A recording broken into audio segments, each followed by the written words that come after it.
In 2023, I, like millions of other people, were swept up in the cultural phenomena that was Barbenheimer. God, remember that. I work in a cinema, and that was easily the most chaotic 2 weeks of my life. Honestly, it was just nonstop from opening to close.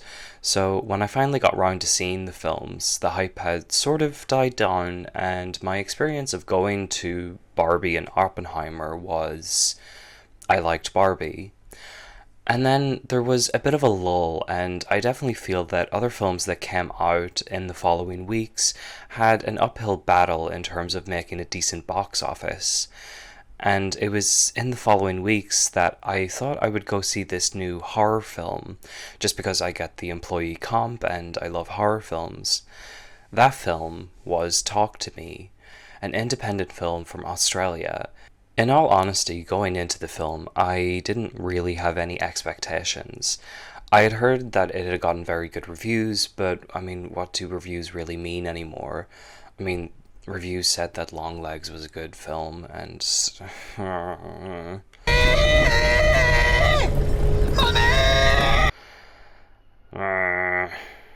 But yeah, I had low expectations going in. Talk to Me follows Mia, who participates in a series of rituals involving a dismembered hand. The participants light a candle, hold the hand, and say, "Talk to me." He said it! He said it!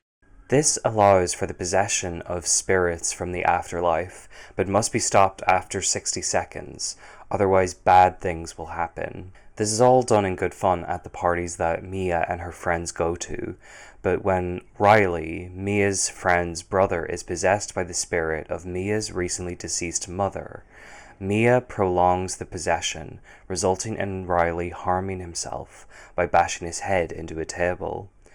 So that's enough of a synopsis of the film. If you haven't seen it, go watch it. It's really good. And it was while I was watching it, I thought, this movie is really good. All of those actors don't seem like they're acting, they behave like real teenagers. The cinematography is great, and the story, while simple, is executed in a way that keeps you engaged. Talk to Me was a really pleasant surprise, and when I heard that the filmmakers Daniel and Michael Philippou were already working on their next film, another horror film, I thought, oh cool, I must keep an eye out for that. But I don't think anything could have prepared me for the roller coaster that was Bring Her Back. Bring Her Back follows two step siblings as they experience the death of their father and their fostering into the home of Laura, played by Sally Hawkins. Of course, being a horror film, we can already tell pretty much from the get go that something is not right with her. She is very invasive, manipulative, and eccentric, and she begins to drive a wedge between Andy and Piper, undermining Andy and love bombing Piper. When they arrive, they discover that Laura has also adopted another child, Ollie, who is mute and is mostly kept locked in his room. As the film goes on, we learn that Laura's daughter, Kathy, passed away some years ago after drowning in the pool outside. Kathy, like Piper, was partially blind. It is apparent early in the film that Laura has some intentions for Piper, and initially it was only Piper who was intended to move in with Laura before they protested at being split up. In the beginning of the film, we see footage of a ritual being performed. Its exact purpose is revealed later when Laura is seen watching the footage in her room.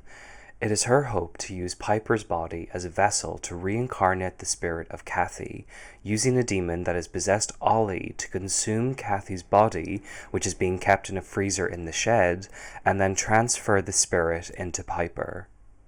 So, from that synopsis, it is clear that both films share a very fundamental theme: grief. Grief and the inability to move on. In Talk to Me, Mia's inability to accept what has happened to her mother results in her endangering Riley. At the beginning of the film, Mia understands that her mother's death was not a suicide, but an accidental overdose, something which is clarified later in the film.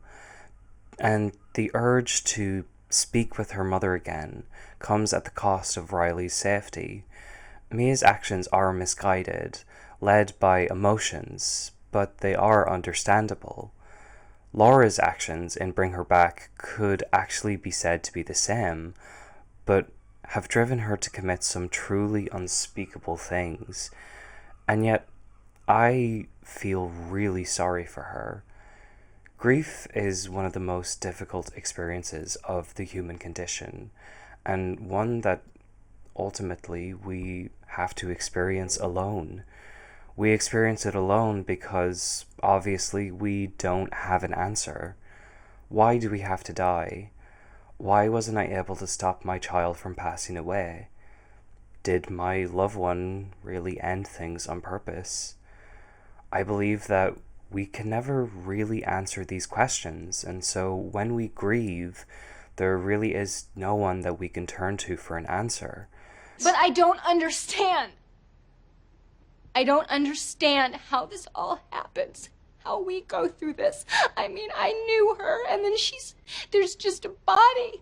And I don't understand why she just can't get back in it and not be dead anymore. It's stupid. It's mortal and stupid. And Death doesn't have a reason.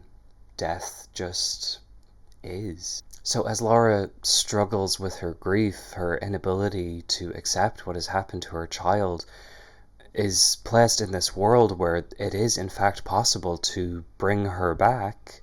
There it is! There it is! Well, why wouldn't she?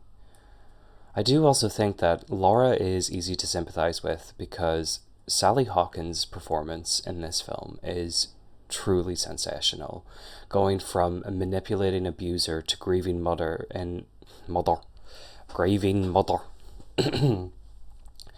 Going from manipulating abuser to grieving mother in a matter of minutes.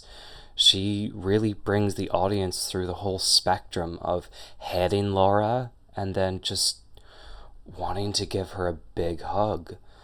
Honestly, her performance is the best horror film performance I have seen since Toni Collette in Hereditary, and I predict her name will come up as an Oscar snub in January 2026. But Demi Moore may have opened the door for more horror performances getting recognized by the Academy. We're just gonna have to wait and see. Bring Her Back, in my opinion, is the best horror film I have seen since Talk to Me. Yes, okay, The Substance was great, and I really loved it, and both The Substance and Bring Her Back are exploring these questions of mortality. The Substance is a lot more fun and campy. They're both incredibly gross, but that campy absurdity makes the body horror of The Substance a lot easier to watch, in my opinion. So I decide tentatively to put The Substance in a separate category of horror comedy. Speaking of The Substance and Demi Moore and the Oscars, Bring Her Back, if nothing else, should be nominated for makeup effects because honestly, I have not had so much trouble watching the screen since maybe Evil Dead Rise. Cheese, anyone? Bring Her Back is a sad, disgusting, sensational film, and I cannot wait to see what the Philippou brothers do next. I can't remember the last time I saw a horror film that had so many people crying in the audience when the credits rolled, and I really think they're going to be the next big thing in the genre. If you liked this video, please consider liking and subscribing. I make video essays about films, literature, art, pretty much a mishmash of whatever I'm interested in talking about. And now that I have finished university, I am hoping to make videos on a more regular basis. And yeah, I know I said at the beginning, what's the point of reviews anymore? And you may be thinking, but didn't you just make a review of this film? To which I can only say,